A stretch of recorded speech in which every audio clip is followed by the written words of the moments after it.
যদি প্রহরী দুজন ওকে দেখে নেয় তো ওকে ভিতরে নিয়ে যাবে। চন্দ্রকান্তার সাথে দেখা করতে হবে, এই ঘটনার ব্যাপারে ওকে জানাতে হবে। তার জন্য আমাকে মহলের ভিতরে যেতে হবে।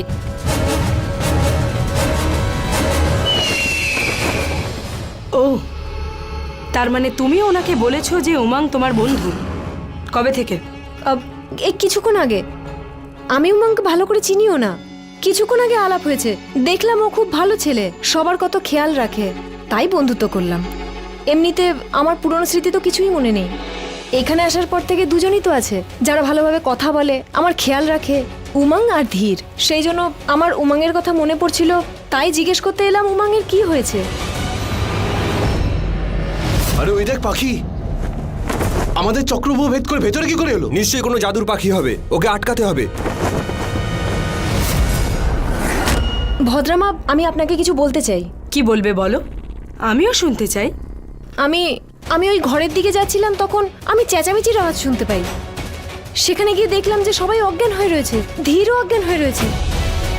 আমি তো বৈদ্যমাকে সেটাই বলতে এলাম। আমি দেখলাম যে ধীরে যে অবস্থা হয়েছে উমাংয়েরও একই অবস্থা, তাই আমি ভাবলাম যে উমাংয়ের ওই অবস্থা, ওরও একই অবস্থা। জিজ্ঞেস করেছিলাম উমাংয়ের কি হয়েছিল, তাই আমি উমাংয়ের কথা জিজ্ঞেস করেছিলাম। কি সবাই অজ্ঞান? তাড়াতাড়ি চলো। ভালো হয়েছে ওদের দুজনকে পাঠিয়ে দিয়েছি, এবার শুধু ধীর আর উমাং সুস্থ হয়ে যাক। দুধের মধ্যে ইরাবতী যে কি গুঁড়ো মেশাতো, এই প্রশ্নের উত্তর শুধু একজনই আছে যে দিতে পারে, মাসি।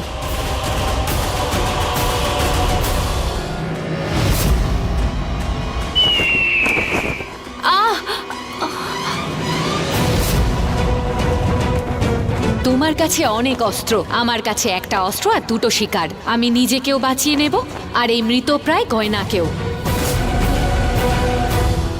আরে এটা তো গয়না রে, গয়না। আমায় মাসির সাথে কথা বলতে হবে।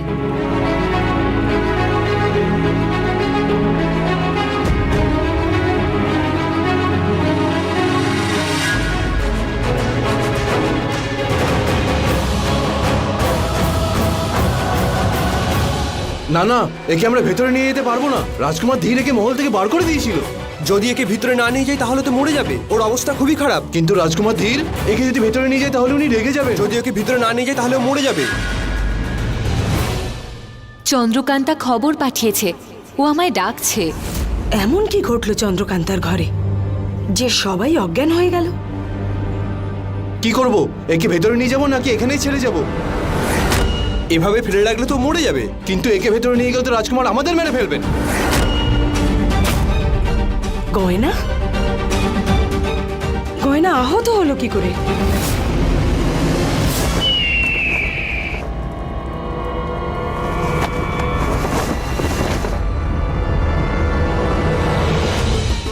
মাসি, মাসি তোমার কি হয়েছে? তোমার আঘাত লাগলো কি করে? প্রহরীরা আক্রমণ করেছিল, তুমি চিন্তা করো না, আমি ঠিক আছি।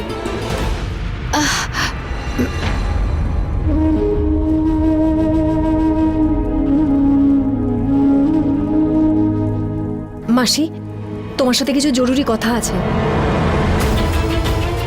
মেরে ফেলবো।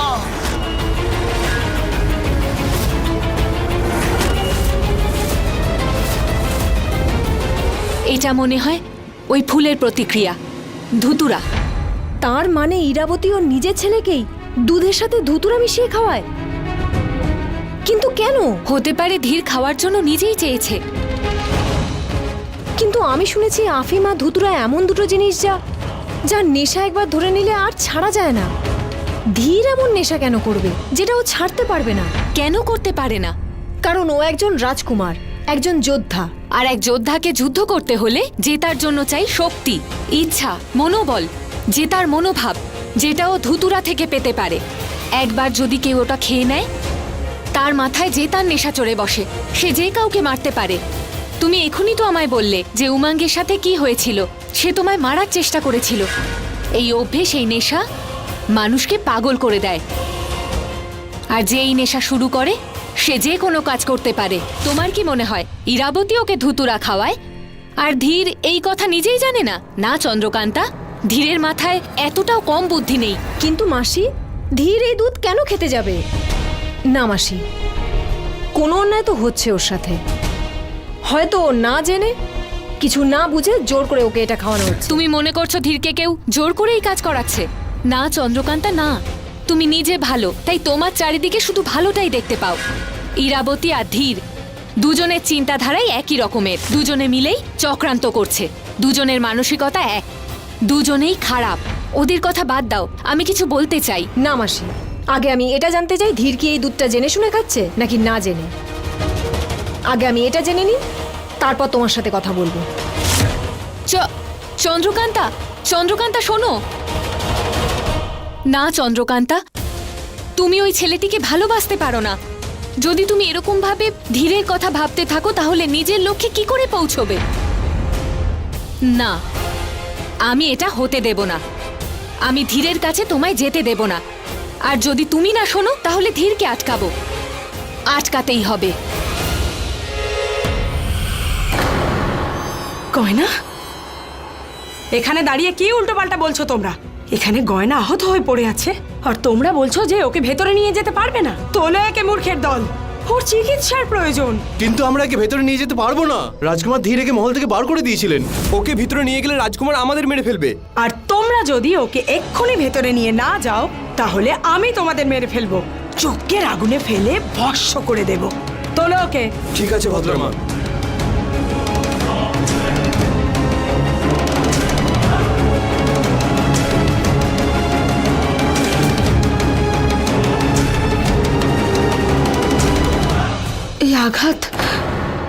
এই আঘাতটা দেখে তো মনে হচ্ছে যে ওকে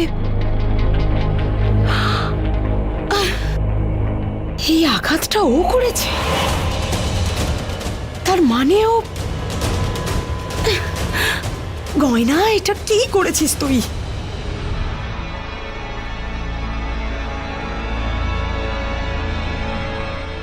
তুমি আবার এসেছো?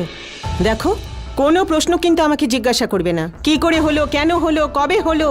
যতক্ষণ না রানীমা আমাকে কোনো আজ্ঞা করবেন, ততক্ষণ আমি তোমার কোনো প্রশ্নের উত্তর দেব না। প্রশ্ন করতে আসিনি, শুধু দেখতে এসেছিলাম যে ওরা ঠিক আছে তো। রাজবৈদ্য কারো চিকিৎসা করবে আর সে সুস্থ হবে না, তা হতেই পারে না। সব ঠিক হয়ে যাবে।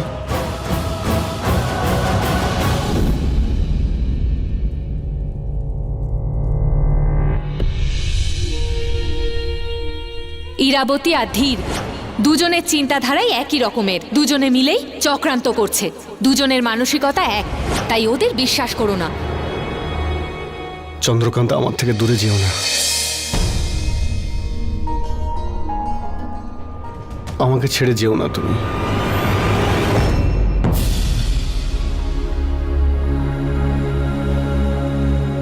ভদ্রমা, রানীমাকে কি জানাবো এই গয়নার ব্যাপারে?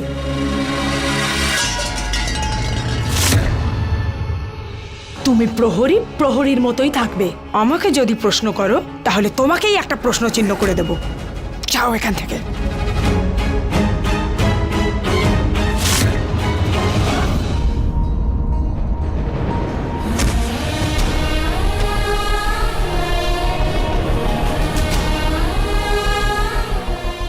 আমি তোমায় খুব ভালোবাসি।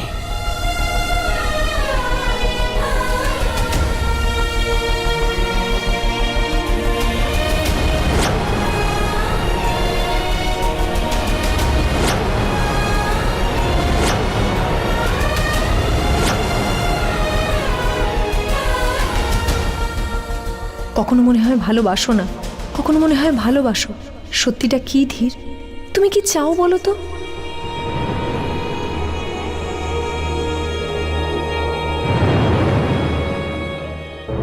কে আগুন লাগালো?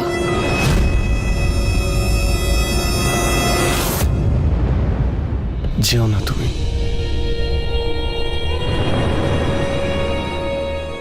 তুমি না আমি না, মানে হ্যাঁ আমি ওই আসলে দেখতে এসেছিলাম। তুমি আমাকে স্বামীর সাথে দেখা করাবে বলেছিলে তো, তাই দেখতে এসেছিলাম তুমি ঠিক আছো কিনা।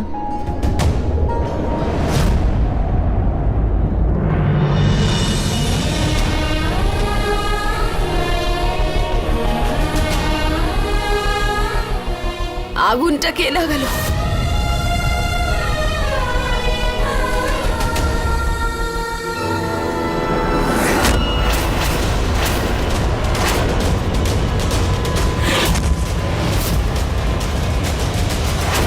চন্দ্রকান্তা, তুমি ঠিক আছো তো? তোমার ঘরে আগুন লেগেছিল, আর তারপর ধোঁয়া, হ্যাঁ অনেক ধোঁয়া বেরোচ্ছিল, আর তারপর কেউ ওখানে মায়াশক্তি ব্যবহার করে। তুমি ঠিক আছো তো? ধীর, কি চাও তুমি? নিজের মায়ের সঙ্গে মিলে ষড়যন্ত্র করে আমাকে মারতে চাও কি তুমি? নাকি তোমার মায়ের থেকে বেশি আমাকে ভালোবাসো তুমি? তুমি আসলে কি চাও বলো তো? তুমি কি সত্যি আমায় ভালোবাসো?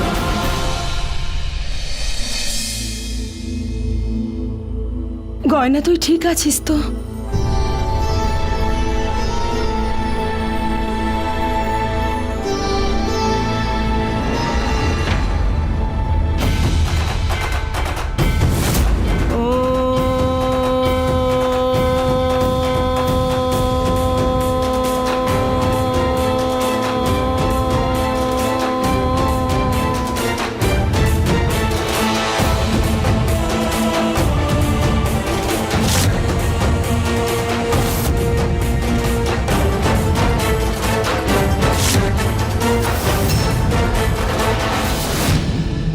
এ কি, ওর আঘাত ঠিক হলো না কেন? আরে এই প্রশ্ন চিহ্নের মতো দেখতে, কি ধরনের আঘাত এটা?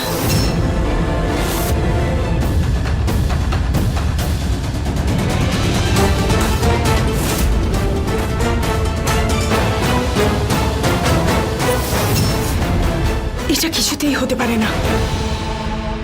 আমার তুকতাকও এই ক্ষতকে সারাতে পারছে না।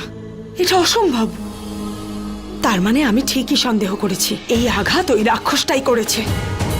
হ্যাঁ, মূর্খ মেয়ে একটা। কি প্রয়োজন ছিল তোর ওই রাক্ষসটাকে আহ্বান করা? মূর্খ একটা। হ্যাঁ। গয়না,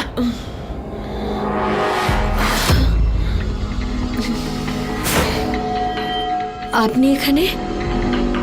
আমি এখানে কি করছি? তুই একটা মূর্খ।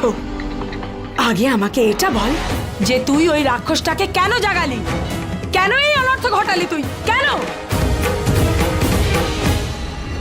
মেরে ফেলবো আমি, মেরে ফেলবো। পদ্মা, পদ্মিনী, মাকে দেখো।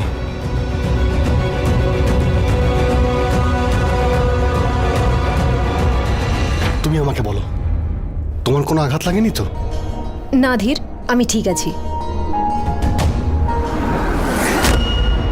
কান্না বন্ধ কর, বন্ধ কর। আর পরিষ্কার করে আমাকে এটা বল যে তুই ওই রাক্ষসটাকে কেন জাগাতে গেলি? কেন আহ্বান করলি ওকে? চুপ করে কেন? বল আমাকে। কি করব আমি? কি করব আমি? আমি চন্দ্রকান্তাকে মারতে চাই। চন্দ্রকান্তাকে মারতে চাস তুই? চন্দ্রকান্তা কোনো সাধারণ মেয়ে নয়, বিজয়গড়ের রাজকুমারীও, সর্বশ্রেষ্ঠ মায়াকুমারী রত্নপ্রভার মেয়েও। আমার চন্দ্রকান্তাকে প্রয়োজন, আর তুই ওকে মারতে চাইছিস? আমার চন্দ্রকান্তাকে চাই, যে কোনো উপায় চাই, আর জীবিত অবস্থায়। না, আমি চন্দ্রকান্তাকে কিছুতেই বাঁচতে দেব না। এর থেকেও অনেক বড় যন্ত্রণা ওই চন্দ্রকান্তা। সব সময় আমার আর ধীরের ভালোবাসার মাঝে চলে আসে ও। ধীরের ওপর যেন আমার কোনো অধিকারই নেই, আর ওকে দেখে ধীর হয়ে যায় পাগল। ব্যাস, সেই রাতেও এইভাবেই চলে এসেছিল, আর ওকে দেখে ধীর আমাকে মহল থেকে বার করে দেয়। কি? তুই মা হওয়ার মিথ্যে নাটক করার পরেও? হ্যাঁ, আর সেই জন্যই তো দুঃখ হয় আমার মা হবার নাটক করার পরেও। সেদিন যদি ধীর সত্যি আমার কাছে চলে আসতো, সেদিন যদি ভুল করেও ধীর আর আমার মধ্যে কিছু একটা হতো, আর ওর সন্তান যদি আমার গর্ভে থাকতো, তাহলে ধীর আজকে আমার হতো। কিন্তু না, ধীর তো ওই চন্দ্রকান্তার প্রেমে পাগল, আর আমি ওই ধীরের প্রেমে পাগল হয়ে গেছি। আমি পাগল। কিন্তু আমি ঠিক করে নিয়েছি, ওই ধীর আমাকে মহল থেকে বার করে দিয়েছে, তাই তো? আর ওই মহল থেকে আমি যদি চন্দ্রকান্তাকে না বার করে দিয়েছি, ওর জীবন থেকে যদি চন্দ্রকান্তাকে না বার করে দিয়েছি, আমার নাম গয়না না। তখন ধীর আমার, আর আমি ধীরের স্ত্রী, আর আমি হব ধীরের ভাবী পুত্রের মা। মূর্খ কথাকার। তোকে আমি এখানে ধীরের স্ত্রী বা ওর সন্তানের মা হওয়ার জন্য আনিনি। আমার লক্ষ্য ধীর নয়, আমার লক্ষ্য হলো বিজয়গড়। বিজয়গড়ের সিংহাসন। হ্যাঁ, আমি চাই বিজয়গড়ের সিংহাসন। আর ওই ধীর, ধীর আর এমন কি জিনিস, ও তো শুধু ইরাবতীর হাতের পুতুল মাত্র, ইরাবতীর সৎ ছেলে। ওকে তো আমি ফু দিয়ে উড়িয়ে দেব।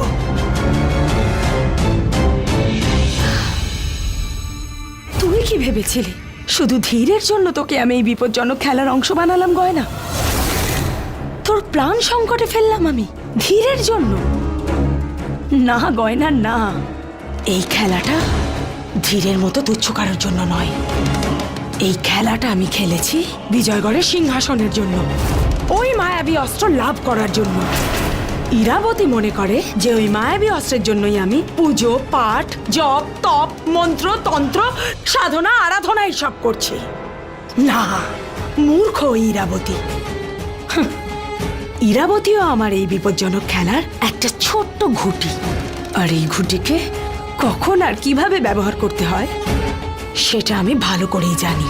কিন্তু ইরাবতী জানে না যে এই ভদ্রা বিজয়গড়ের কুষ্ঠির রাজযোগের ওপর চাকিয়ে বসে পড়েছে। আর যখন এই ভদ্রা উঠবে তখন ইরাবতীর পায়ের তলার মাটি সরে যাবে। ব্যাস মাসি, আমি এসব জানতে চাই না, আর আমার এসব শুনেও কোনো লাভ নেই। আমি শুধুমাত্র আমার ধীরকে চাই, ধীরকে। পাবি, ধীরকেও পাবি তুই, কিন্তু সিংহাসন আর ওই মায়াবী অস্ত্র পাওয়ার পর। তারপর যদি তুই ওই চন্দ্রকান্তকে মেরে ফেলতেও চাস তাহলে মেরে দিস, তখন আমি তোকে আটকাবো না। কিন্তু তার আগে এমন কোনো ভুল তুই আর করিস না যা ভদ্রার পুরো খেলাটাই নষ্ট করে দিতে পারে।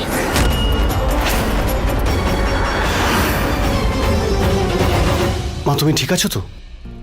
আচ্ছা, তুমি কি জানো আগুনটা কিভাবে লেগেছিল? ওখানে কি হয়েছিল? আক্রমণ হয়েছিল, আক্রমণ। আমাদের একসাথে মেরে ফেলার পরিকল্পনা করা হয়েছিল। ধীর কেউ তো আছে, আমাদের এমন কোনো শত্রু আছে যে আমাদের সাথে আছে কিন্তু বুঝতে পারছি না। ঠিক বলেছো তুমি, শত্রু অবশ্যই আছে। চন্দ্রকান্তার শত্রু ওই গয়না। এই সব কিছু ওই গয়না করেছে। গয়না? না ধীর, না, এত ভয়ঙ্কর আক্রমণ করা ওর পক্ষে সম্ভব নয়, ও করতেই পারে না। যদি গয়না না হয় তাহলে কে? ওই বয়স্ক মহিলা, ওই তারা, হ্যাঁ ওই হয়তো হবে। মা, যেই হোক না কেন, সে যেই হোক, সে চন্দ্রকান্তাকে মেরে ফেলতে চায়।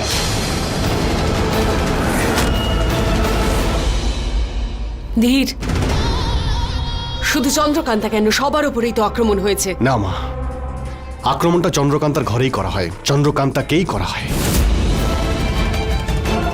আমরা সবাই ওখানে ছিলাম, এই জন্যই আঘাতটা আমাদের সবার উপর এসে পড়ে। মা, কেউ নিশ্চয়ই আছে যে ওকে মেরে ফেলতে চায়, কিন্তু অনেক হয়েছে। যতক্ষণ না আমি তাকে খুঁজে বের করছি আমি আর চুপ করে থাকবো না। ধীর, এটাই কি তোমার আসল রূপ? তুমি কি সত্যি আমাকে এতটা ভালোবাসো? বাহ, সারাক্ষণ শুধু চন্দ্রকান্তার কথাই ভাবছো, মায়ের কথা একবারও ভাববে না? মা, তেমন কোনো ব্যাপার নয়।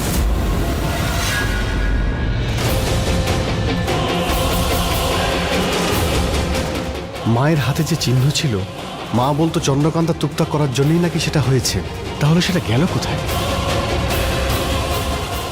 দেখো, তাহলে ব্যাপারটা কি ধীর? বলো, কি ব্যাপার?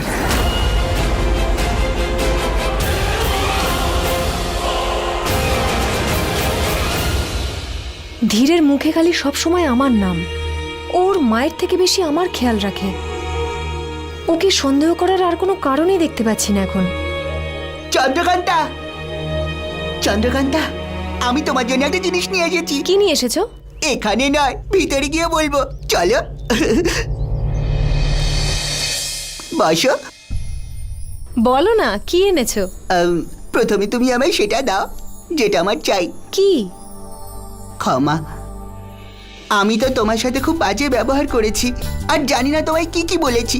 কোনো ব্যাপার নয়, তখন তুমি নিজের মধ্যে ছিলে না। তুমি তো ওই সেটা কি? কি করি? ওকে বলাটা কি ঠিক হবে? ধীর আমাকে বলল শত্রুরা মহলে বিষ দিয়ে আক্রমণ করেছিল, সেই বিষের ওপরেই তুমি পা পিছলে পড়ে যাও, তারপর অজ্ঞান হয়ে যাও। এই মহলে না প্রথমে মায়াশক্তি দ্বারা আক্রমণ হতো, এখন বিষ দিয়ে আক্রমণ হচ্ছে। ছাড়ো, আমরা এসব বাজে কথা বলবো না, ভালো কথা বলি। জানো আমি তোমার জন্য কি নিয়ে এসেছি? তোমার পছন্দের হালুয়া। হালুয়া? হ্যাঁ,